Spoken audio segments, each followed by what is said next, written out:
Justice League Crisis on Infinite Earths Part 1 is the beginning of the end, the first of a trilogy of Crisis films wrapping up the Tomorrowverse, and I'm here to give my honest opinion. I'm Chainsaw Reacts. This is my review of Justice League Crisis on Infinite Earths Part 1. To get right to it, this film is actually solid. I'm actually surprised because, let's be honest, the Tomorrowverse has been a mixed bag for a lot of people, including myself. Some films have been better than others, and some films, what were they thinking? Like Justice League World, what were they thinking there?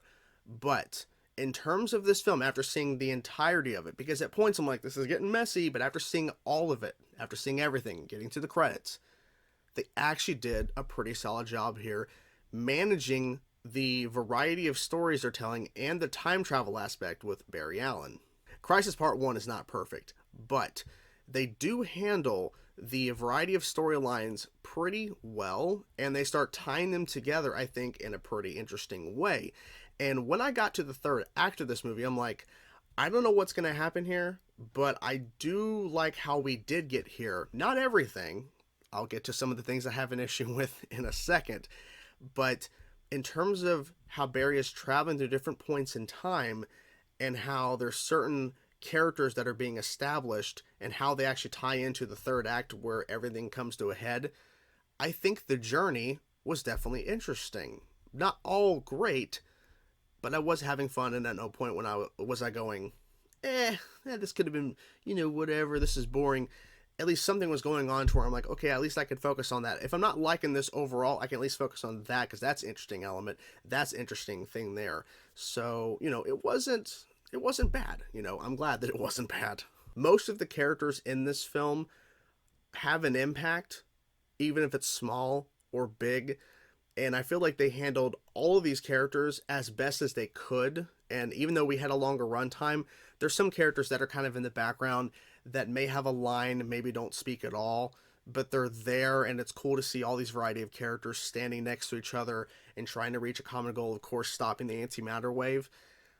But I wish there was more time spent on some of the characters we've never met, and there are some moments like that with characters we've never met before until this film, but I really wish there was more time we could have spent on. And I think there's a way they could have done it, and this goes into my issues. First issue is Amazo. Now, I don't think Amazo overall is handled bad in this film. I just think the introduction of Amazo could have been shortened by a lot.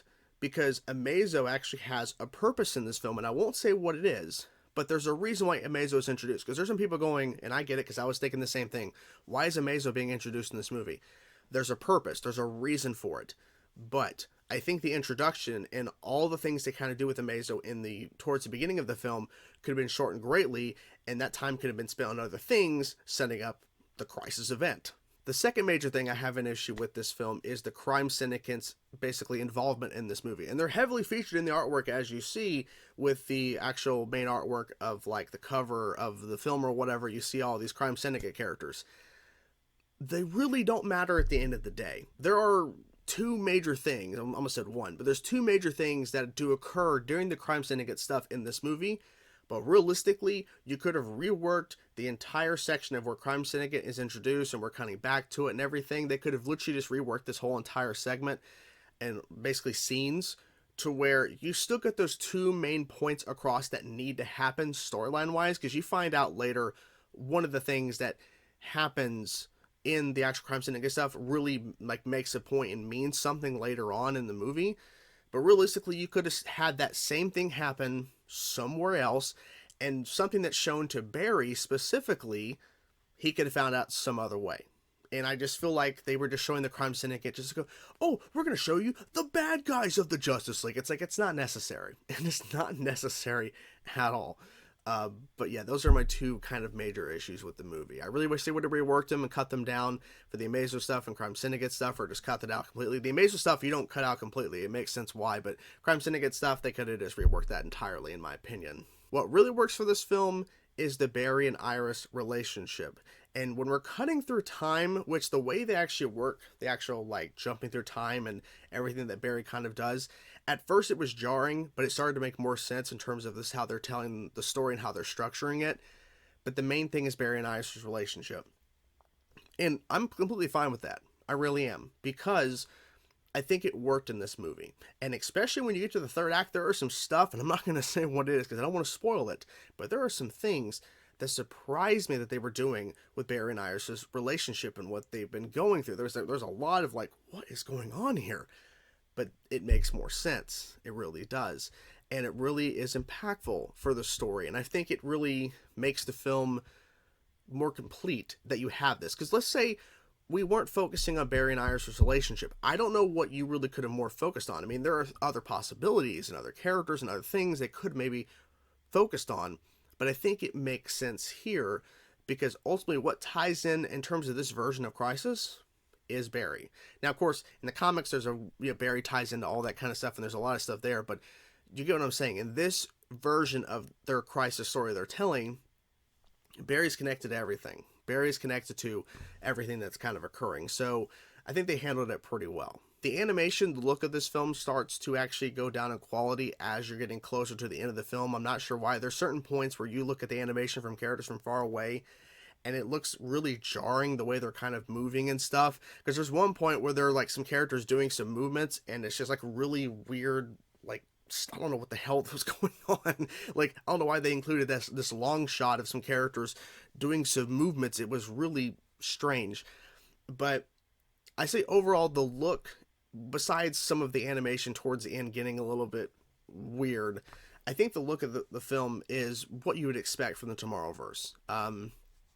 And take it as you will, because there are some people that like the animation style and the look of Tomorrowverse, others don't.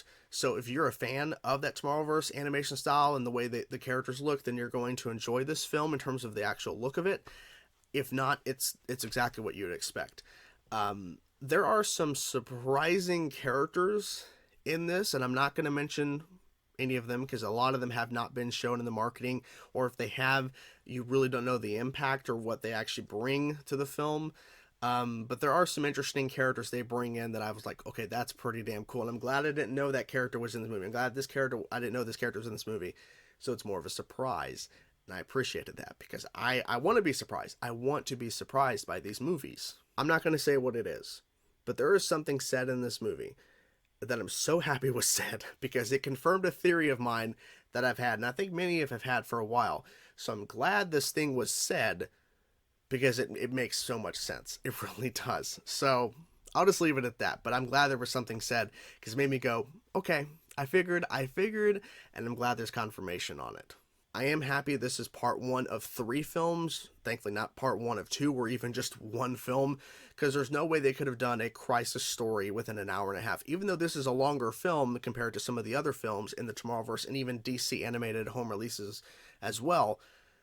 But part 1 of 3, that gives me hope that there is plenty more story and how they're going to expand it and how they're going to tell it, that it warrants the 3 films, and hopefully they stick the landing. Because I will say this, the ending of the film here, part 1, what? That was my thinking, what? And then it ends. It goes to the credits. And I'm like, what? No, don't do this. But I'm hopeful. I'm hopeful that at least they're going to be solid like part 1 here. Like I said, I did have issues, and there are some moments of like dialogue that is, but I overall had a good time, had a solid time watching this movie. So I have hope that part 2 and part 3 of Crisis are going to be hopefully as good as part 1 here. We'll have to see what happens, but I do have the hope that it will. But we thankfully we don't have to wait too much longer. We have to wait a few months for part 2, and then part 3 is going to come out, I think, towards the end of the year. So we'll get all 3 parts this year, and we'll see how it all concludes, and let's just hope that they stick the landing. I don't know how they're going to end it, though, since this is the end of the Tomorrowverse, but at least it's ending with 3 Crisis films and not 1. And to my whole point, I probably should have mentioned this earlier, but the whole point of me saying this is too soon for Tomorrowverse, and even though they're wrapping up, the continuity, and they're concluding and everything, I still wish they would have spent more time, with these characters before we got to Crisis, but at the same time they were unfortunately in a situation where they couldn't because of changes at DC, changes at Warner Brothers. It makes sense why they have to do this, but I wish we could have maybe spent another year or 2 with these characters, film wise, like other films in the continuity, and then get to Crisis 3 parts. I wish it could have happened, but here we are. So hope you guys enjoyed the review here. I don't want to spoil anything, obviously, but I hope you guys enjoyed the video, and I will talk to you guys soon. And yeah, now just waiting for part 2 and part 3. Talk to you soon. Peace out.